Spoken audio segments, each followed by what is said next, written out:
The last 16 days for me has been a journey of self-rediscovery. And there's something that can be a little bit uncomfortable to admit, and it is this. My calendar can say one thing while my ambitions can say something completely different. And it's easy to have huge dreams. It's easy to have a great vision for my life. It's easy to tell people where I want to be in the next 1 year, 3 years, 5 years, 10 years from now. But when I look at how I spend my time, my next question is, would my calendar actually agree with my ambitions? Because it's very easy for me to say I want to build a business, but how much time am I actually spending building that business? It's easy for me to say I want to become financially free. How much time am I spending learning about money, increasing my income, managing what I already have? Is it I want to become really good at my craft? How much time am I deliberately practicing? How much time am I deliberately practicing? Yeah, it's easy for me to say I want to get healthier, but where does exercise fit into my week? It's easy for me to say I want to create content, but the thing is, when am I creating? When exactly am I creating it? Because my calendar doesn't really care about what I intend to do. It simply reflects what I am giving my time to.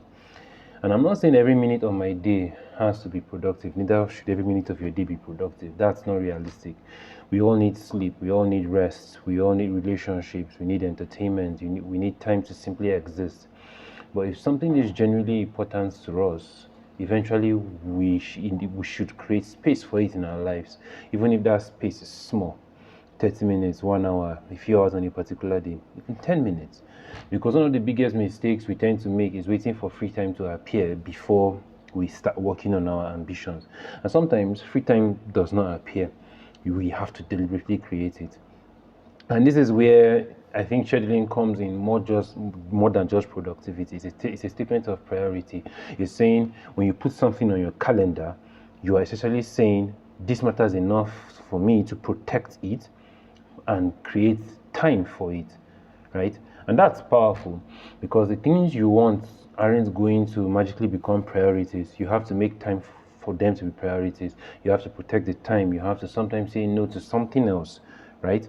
And yes, occasionally that means disappointing yourself in the short term so that you can build something you are proud of in the long term. So maybe looking at your calendar this week, don't look at what you said you wanted. Look at what you actually did. Where did your time go? Where did your effort and your intentions go?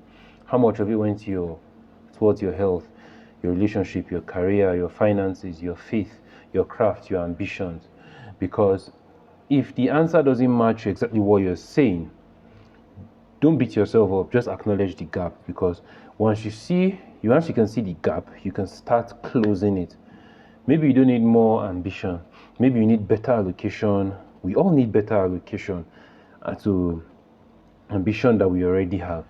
Because dreams live in our imaginations, goals live on paper, but your calendar, that's where priorities become visible. So we can dream as big as we want, but we need to make sure that our calendar always agrees with our ambitions.